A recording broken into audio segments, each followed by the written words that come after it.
As I mentioned, James Oilar is here with us, one of the missionaries that we support and have for several years, and he's from down in Columbia. Actually, he's an Iowan, grew up at Farmington, went to Harmony High School, he said, and so he's a native of this area, Lord. And so with that, we give him a warm welcome as he comes to lead us in God's Word.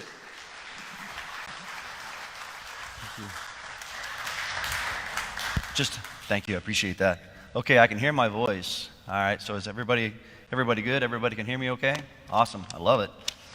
Cool. Yeah, I am an Iowegian, as we say. Yeah, that's right. I like to kind of move around, so you're not going to see me in a little bit of this. First of all, I want to say, wow, you guys are blessed, okay?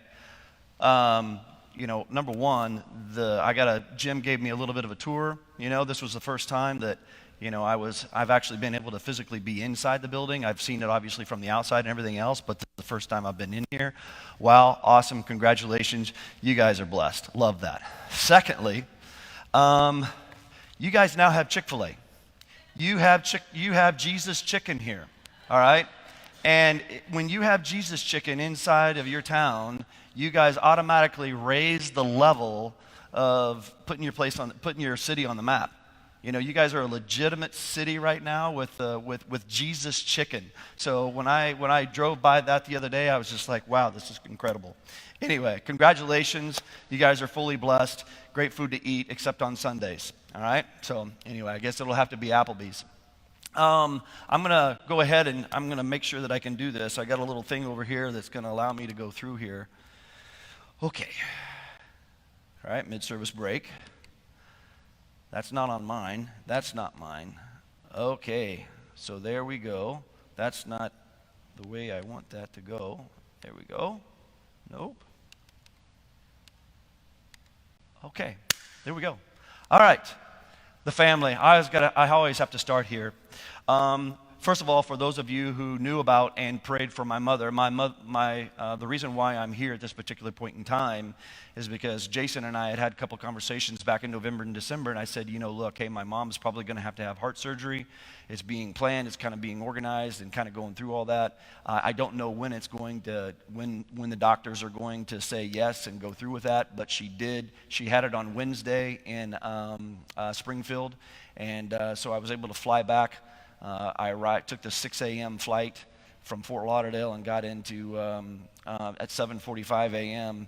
If you don't have to take a 6 a.m. flight, I'd recommend not doing it, just so you're aware. It's just really early to get up in the morning at that time. But anyway, I was able to see my mom for about 30 minutes right before she went into surgery, and so it was a huge blessing. And everything came out well.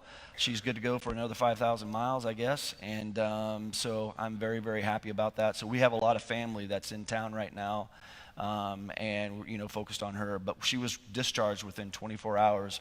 The things that they're doing right now, it was called a transcarotid aortic something, a TRAVR or whatever, and going up through both ways and being able to do that without opening up the heart. And so it was just a huge blessing.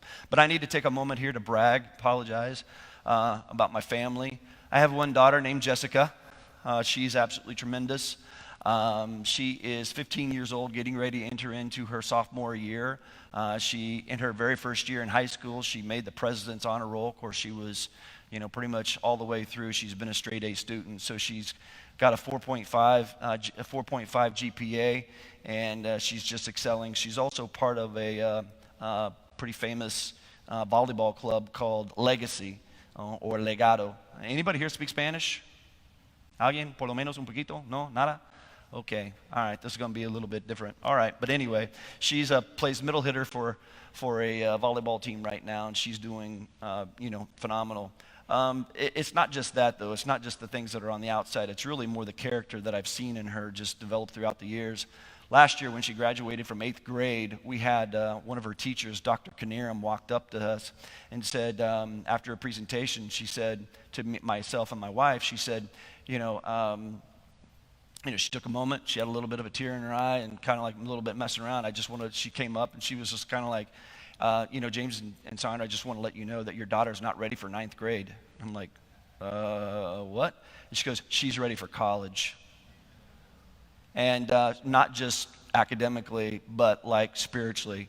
And she was just basically saying she's the most spiritually mature person in all my years of teaching here at this school that she's ever had. And in her first year at school, at her new school, the Bible teacher came up to us afterwards and just said her maturity level is just she's at another level from a maturity standpoint. And so I must be doing something right, or either that or it's all my wife, I'm not sure, but she's just phenomenal. My wife is the exact opposite. She's going through some very challenging times right now. She's a dentist. She's been working as an associate dentist, ever since she graduated. And she was working for a company, and that company, when she noticed that they were taking some shortcuts ethically, she left that particular company because she didn't want anything, to do with that. She was no way she's going to compromise her integrity by any means. And that's just who my wife is, and so she left. And by doing that, she's actually suffered quite a bit this past year and a half. For one, she's only got a job where she's only working 3 days a week right now. The job that she did receive, there was over 500 applicants for one position, believe it or not, and my wife was able to get that. But not being able to work full time has put a burden, on her and put a burden on us from a family standpoint.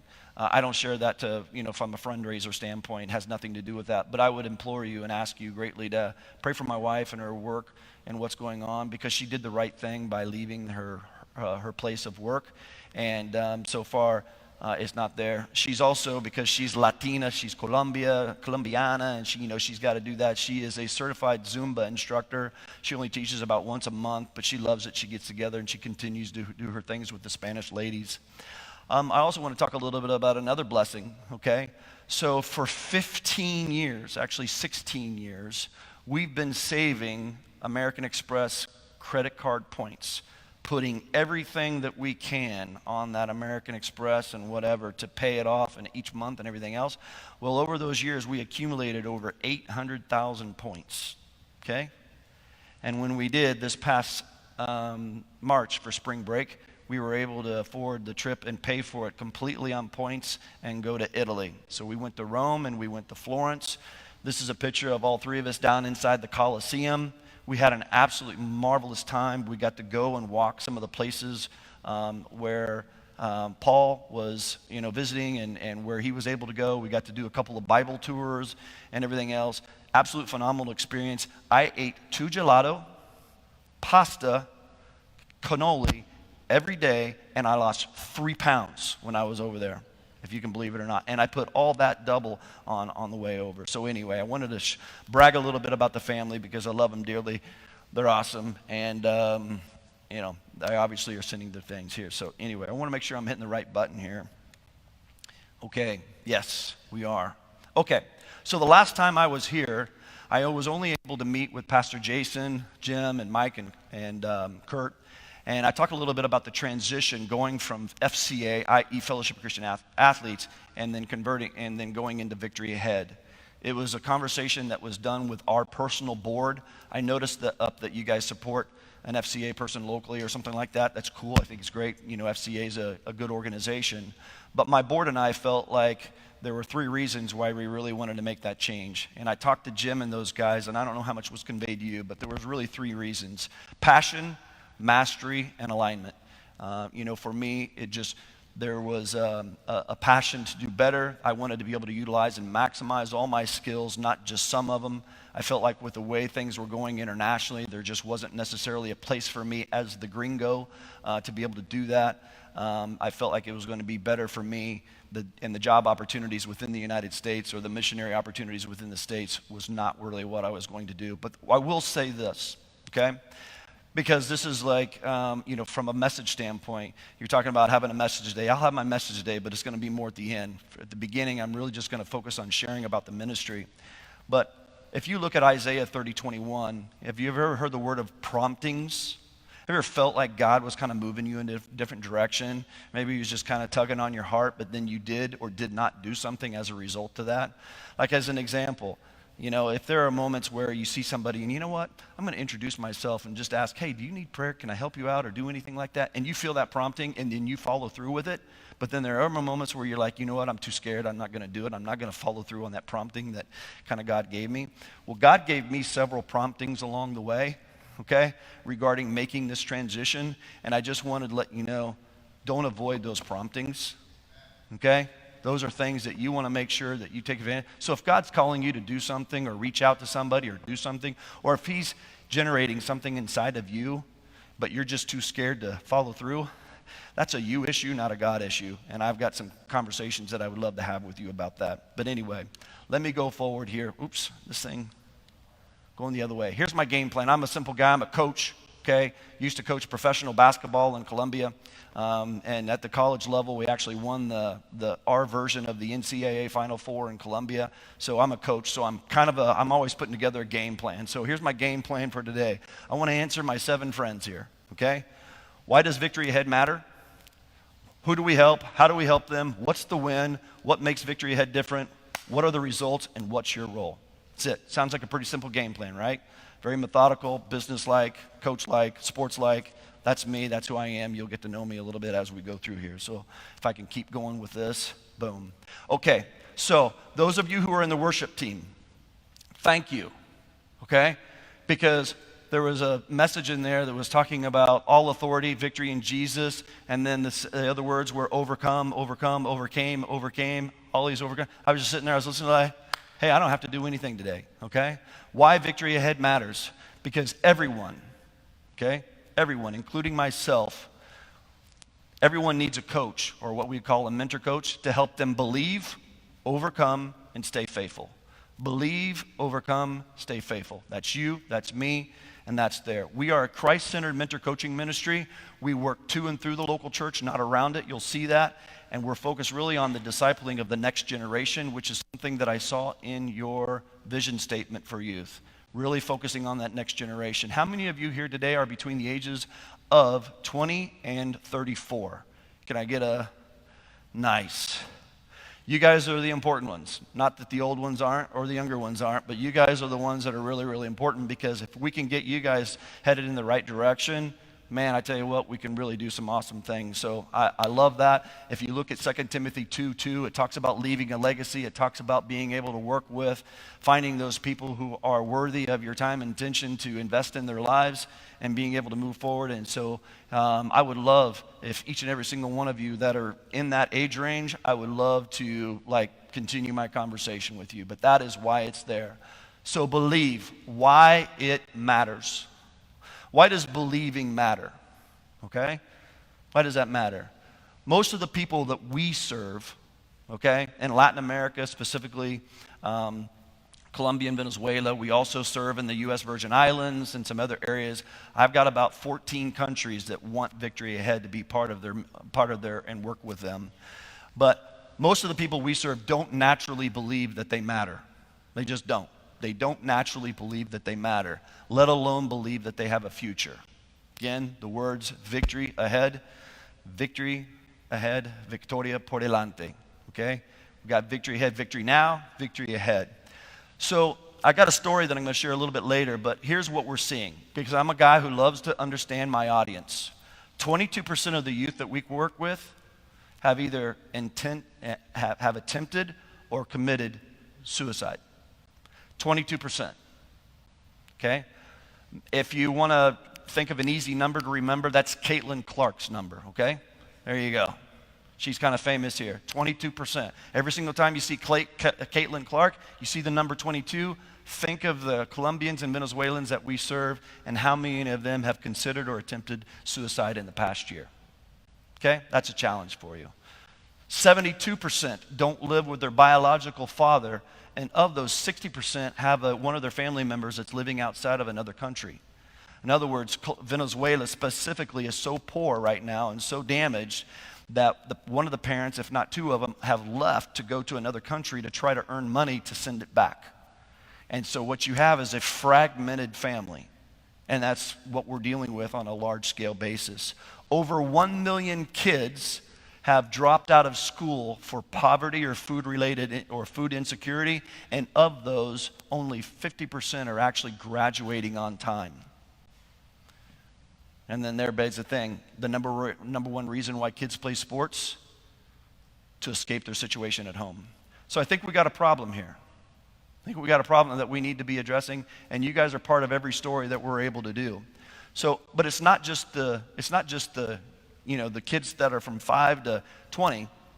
We're also talking about the next generation or the young professionals. You're driven, connected, capable. Some of you are. Some of them are still a little lazy, sitting in mom and dad's basement playing video games all day. This is Generation Y, Generation Z. Sometimes they can drive you nuts. All right, but they're quietly struggling as well. And those are a big part of the reasons why we're doing that. But I just wanted you to remember this truth here. Before people overcome obstacles, they first have to believe that they can. They have to have somebody to believe in them that they can. And that's something that's incredibly true, and I hope you understand that. Okay, so overcome. There, again, with the worship team. So we use a pretty simple process. We start off with connect, okay? Hey, you got somebody, you got a worship team out here, you got a greeters, you got your greeters, they come in, they connect, then you want to focus on caring. So connect, what does that say? Engage with God's love. Then you move into care, okay? Caring, that's nurturing with grace, all right? We don't want to hit them over the head with the Bible the first day they walk in. We want to actually care for them, all right? And then we go into what we call our coaching, and that's equipping with truth, and then championing, and that's where we celebrate the victories and championing their cause.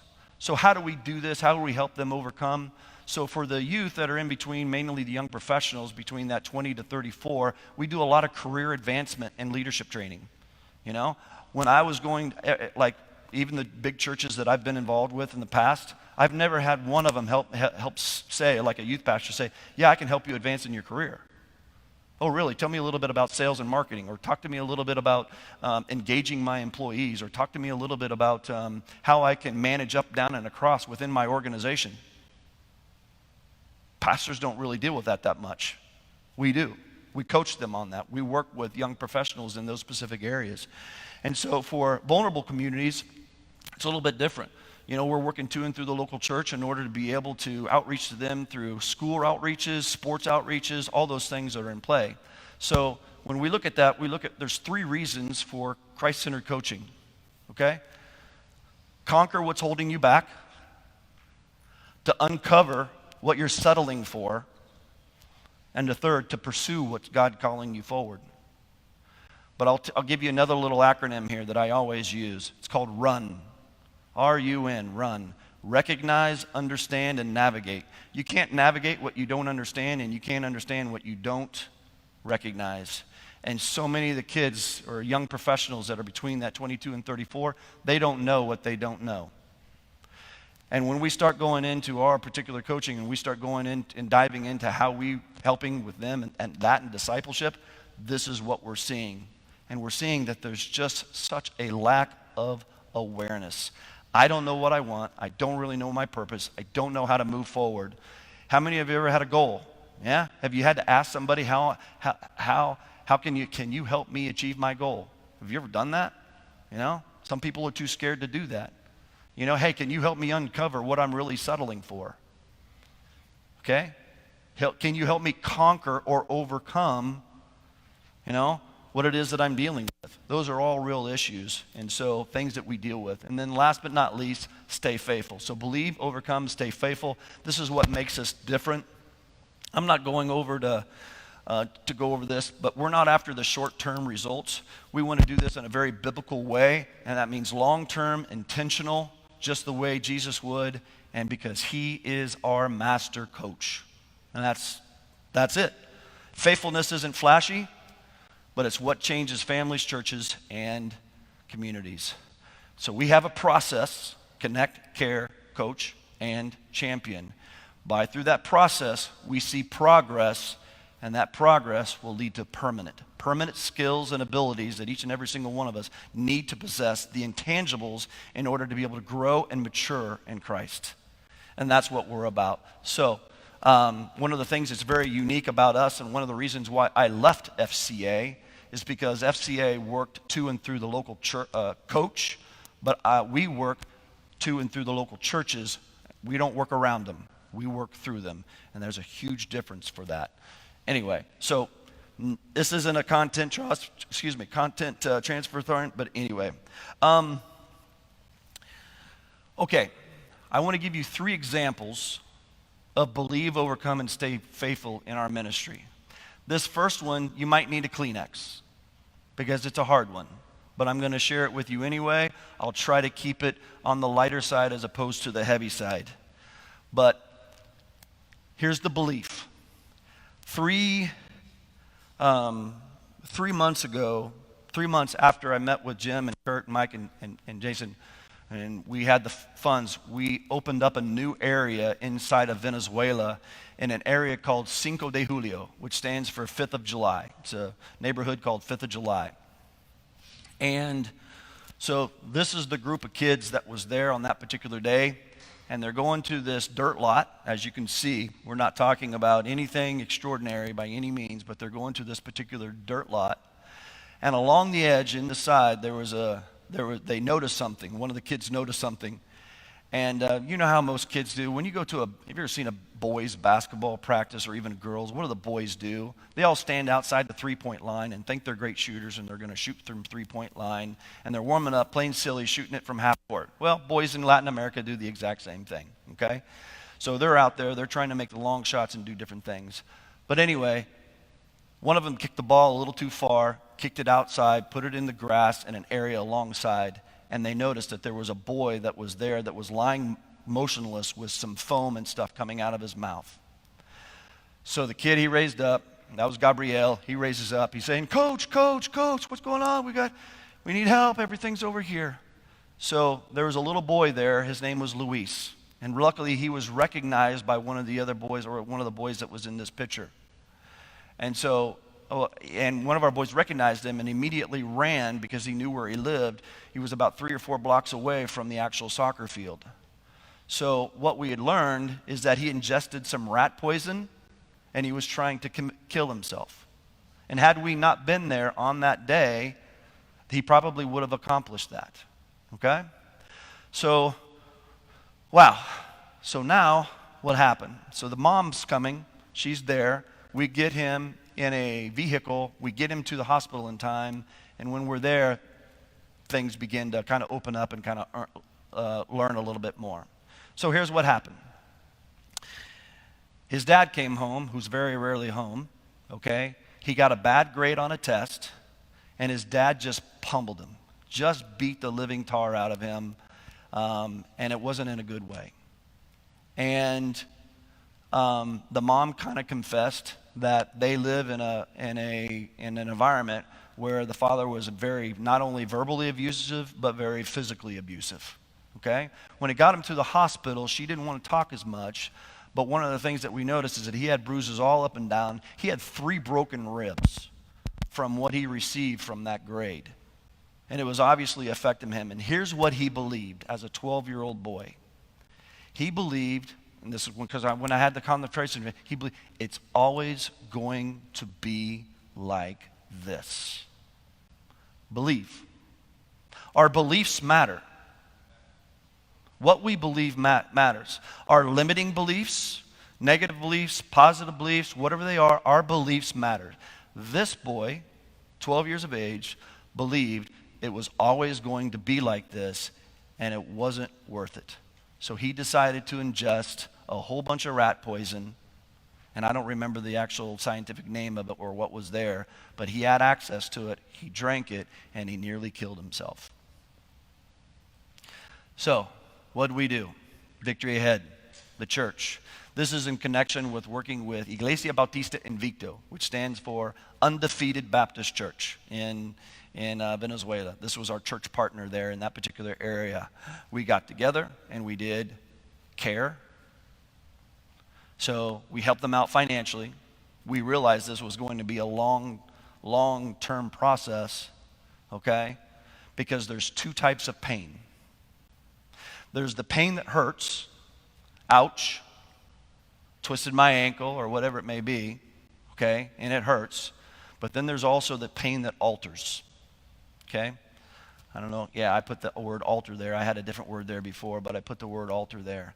Those are the things that are going to be pivot you in a spot or pivot you to a direction where you have no idea where you're going to go, and you're taking step by step and hoping that it's going to lead to a better place. That's what we did. We helped him understand biblically. So what happened is that Luis ended up becoming part of our team. He got to learn and play soccer, understand what it was like to be part of a team. He was discipled weekly. We hugged on that girl. We hugged on his mom. We got all together with the boy. We brought them all together, and we were able to financially help them. And then they had to leave because they were no longer able to stay in Venezuela. What happened is that about 3 months after all this happened, his father, they found him, and he got shot and killed. He had an altercation with the police and or the military, whichever. And it didn't last very long for him. And to be honest with you, it was a little bit of a blessing that his dad was no longer in his life. But we helped them transfer and relocate to Colombia, where he's still going strong and maturing and growing and maturing in Christ. We got him set up in a church over there. And it's just been a huge thing. He started to learn. So he believed that it was always going to be like this. We helped him overcome all the obstacles that were in his way. And right now, he's staying faithful to what he has learned through the Word of God that we were able to produce. Believe, overcome, stay faithful. His name is Luis. He's one of my favorite kids. Love him. And unfortunately, there's 1,000 other kids that are just like him. Next, young professionals. Jairo Gomez. He's my right-hand man down in Venezuela as well. This is what he believed. I'm not successful enough, smart enough, or even spiritual enough to lead others. That's what he believed. I'm not smart enough. I'm not successful enough. He owned a company called Optimal Solutions, and he was trying to help business leaders grow and learn, especially those that are in, young professionals, but he just did not have the training. He didn't have that. So he spent 18 months with me. I helped him overcome his limiting beliefs. Obviously, the Spirit of God is obviously working, not me. I'm not the one who gets the credit, but we were very methodical in going through everything that he needed to learn in order to grow and continue to overcome and stay faithful. Today, he's my right-hand man for outreaching to young professionals in Venezuela. In 3 months, we had over 1,000, specifically 1,233 young professionals joined our group in 3 months. In 3 months. And hundreds of them are actually going through what we call our leadership and career advancement stuff. It gives us the opportunity to disciple, to witness, to evangelize, all that with these young professionals. And that's one of the reasons why I wanted to be able to switch over and make the switch with Victory Head, because this is an incredibly important area. This involved also with university students. Many university students do not know how to prepare for the marketplace. They don't know what their first 90 days on the job should look like. So we go through it. We got a special class that we go through with that. It filled up so fast, we had to open up 3 more. And now, Jairo, he's not thinking about being successful enough or smart enough or whether or not he has it. I just said, you only need to be 10% smarter than everybody else. If you can stay 10% smarter than everybody else, you have something that you can give other people. And he's flourishing. They just had another baby. He had a baby girl. He's 43 years old now, and he's a new dad again. He's got a little boy named Lucas. But he's thriving. So he's helping me co-lead. So like many young professionals, he didn't need more information. He needed someone to believe in him and help him overcome the fears that were holding him back. And that's part of the ministry, our young professionals. Moto, Pastor Moto Manuel. We call him Moto because he only ever owned a bicycle. He was a guy that, he's one of our church partners. And he was always showing up late to our meetings, our Zoom meetings. And I was just like, hey, Moto, Manuel, what's going on? He says, well, I only have a bicycle, and I had to go to 3 different places so I could connect to the internet in order to be here. And I said, wow. And we started having more conversations with him and everything else as far as what was going on. Well, long story short, we bought him a motorcycle. Okay? With the funds that we received, we bought him a motorcycle. And this is what he believed before he met. He said, God will reward me for my faithfulness. He makes $80 a month. 80. Makes $80 a month. He's working in an area, a very rural area outside Acariagua, Venezuela, okay? And he and his wife are incredibly faithful, and he prayed every day that there was going to be some time, at some point in time, that there was going to be an organization that would come alongside of him and help him flourish and reach the community and be a beacon of light in that particular area. And then I was introduced to Manuel, or Moto, and here's what happened. We purchased him a new motorcycle so he could reach more, be more effective in his ministry and continued outreach into the areas. He launched a sports ministry right away. Now, he only has about 60, 70 kids because that's not his thing, like, to do, because he's the one who's coaching, so he's only working with that amount. But he's planting another church. He started a young professional ministry, which you can see up at the top right corner. He's organized over in an area around a lot of these are mountainous rural areas. He organized where we had 600 soccer players for this particular camp. 600. So even though he's only discipling about 60 on a weekly basis, he organized a tournament that we paid for, okay? And he was able to reach those. And so since then, he's more than tripled the size of the church in his process, and so much more.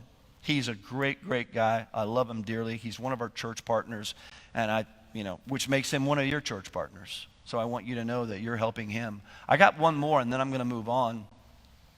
This is Pastor Juan Miguel Garcia.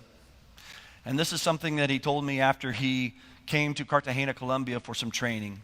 He said, James, before Victory Head, I prayed continually that God would provide, but I didn't know how or I didn't know when. Victory Head opened my eyes to what was possible. As a pastor, I had faith, but our circumstances in Venezuela are so extreme, it's easy to become discouraged, and sometimes, many times, I felt alone. So, part of what I do is pastor pastors. So that's Juan Garcia up on the right. The church in the middle is called Iglesia Bautista Luz y Vida, which means Light and Life Baptist Church. So this is part of the team that they put together. You can see Luz and Vida here, Victoria por delante. And he's had a tremendous effect. So after training that he came with us in Cartagena last year, what did he do? He went back to his city. He organized 10 more volunteers, and he blew up and he grew his sports ministry to over 700 kids. He's just a phenomenal guy. And so from the results standpoint, what we're seeing here, obviously, is this theme of believe, overcome, stay faithful. What he believed was possible and what God knows is possible are two different things. I think the same thing of ourselves. I always tell my daughter, don't sell yourself short. If it's an ugly dude, I don't want that guy around you, I'm always talking about don't sell yourself short. And I don't think you should either. And so I just want to let you know, there's so many more testimonies that we have in baseball, in sports, and everything that's there, young professionals, all that takes place. But to get to the results, we're celebrating our 3-year anniversary next month. We have 33 church partners now, 33 that we are actively supporting, okay? We have over 2,300 athletes that we are sponsoring that are receiving weekly and discipleship. Now, that doesn't contextualize everybody that we're reaching, because I'm not counting the tournament kids in here, but we have over 1,200 professionals that are in our group that are receiving mentor coaching.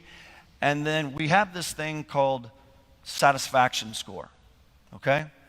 So it's one thing to say, okay, Crossroads Community Church. Hey, we started off with 100, now we're at 150, everything's great, we're growing, okay?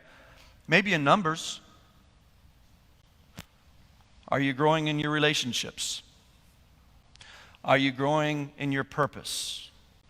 Are you growing in your health? Are you growing spiritually? Are you growing in your character? Are you growing in your contentment? And if you are a young professional, are you growing financially? We're going down another layer, not just the superficial stuff on numbers, but we want to see, are you really growing? And how do we measure that? And we do. We have our systems in place to be able to go after that. We do a lot of surveys. And so what we're seeing is that out of the thousands of people that we're working with, we right now have a 94% satisfaction rate. And the ones that really, the 6% that aren't on there, it's just a lot of it has to do with their circumstances are so bad that it's really hard for them to overcome. They may spend 3 hours with us on a weekly basis, but the rest of the time they're in their home environment and it's just too much. And that's the results. So I say thank you because you're part of every story, and the fact that you're not clapping about this, makes me concerned because you guys should be incredibly happy about this. So if you don't want to give me a hand, which is fine, give God a hand because this is awesome. Come on, look at this. Okay? Again, you are part of every story, and I want to thank you on that. So on this part, introductions and referrals. We're trying to grow. I have over 50 churches right now that want to be part of the 33. We have over 50 churches that want to be part of Victory Ahead. 50, waiting list. I don't have the resources, okay? And I know that you guys don't have the resources to be able to, say, hey, I need a check for a couple $100,000, But I imagine that some of you have friends and family that go to church. Maybe not here, but they go to church somewhere else. Or maybe other, colleagues or people who are there. So if there's anything and you felt compelled, if there's any introductions or referrals that you can give for two things. One, to be able to, outreach and get to know other people, to help out, to help us move and continue to advance. And the other is we want to serve. If you know people or working professionals between the age of 22 and 34, and you know that they need help, even if you know they don't need help, or if they're willing to receive it. Because one of the questions that we ask is, are you coachable? Because if you're not coachable, then I can't really do anything for you, no matter how good or talented you are. If you know some people in that age range, and you know they could use some guidance and some coaching, some mentoring or something like that, please send them to me. You'll have my information after this. And then to close, I want to throw up a couple quotes. So here's my message part. I would show you the results, believe, overcome, stay faithful, but I want to focus on a couple of things here, and we'll end. Jonathan Sims, I don't know if you're aware of him or not, he said, whatever you fear, that is your God. Whatever you fear, that is your God. Because what you fear is what controls you and directs your life. Whatever you fear is what controls you and directs your life. So 1 minute we have the God of things that we love most, what we trust most. So our hearts are battle goods. Okay, so I'm sorry, I was speaking or going ahead here. So the God of success, the God of financial security, the God of getting someone's approval, all those things can be incredibly big gods in our life. This quote right here, our gods are things that we can't imagine living without, the things we love most, trust most, rely on, and turn to as our final refuge. Our hearts are battlegrounds of gods. 1 minute is the God of the Bible, then it's the God of success, financial security, getting someone's approval, or whatever it may be. If you fear God, you will not fear anything else. But if you fear everything else, you will not fear the Lord. That's the one thing COVID taught me. COVID taught me to fear, hey, I'm too close to somebody. I'm not within 6 feet and this, and I got to whatever. No. If you fear God, you'll fear nothing else. If you don't fear God, you'll fear everything else. That's true for you, and it's true for me. Big part. We talk about overcoming fears. So my Bible verse that I wanted to share with you today is very simple. 2 Timothy 4:7. This is the New King James Version. I know sometimes you guys use different versions or whatever. I have fought the good fight. I have finished the race. I have kept the faith. You don't typically fight for something that you don't believe in. right? I'm not going to fight for something if I don't believe in it, okay? Paul believed in the one who called him. Overcome, he fought through the trials, things that you and I can't imagine and would never go through. I'd be like crying uncle if I had to go through what he had to go through. I'd be like, make it stop, make it stop. And I've been there a couple times with God. And last, stay faithful. I have kept the faith. Believe, overcome, stay faithful. Believe, overcome, stay faithful. What lie are you believing about yourself that God never said? That you're not good enough?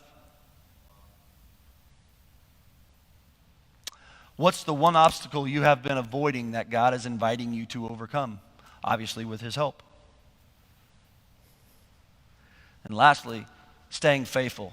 Where have you grown weary and who's helping you keep going?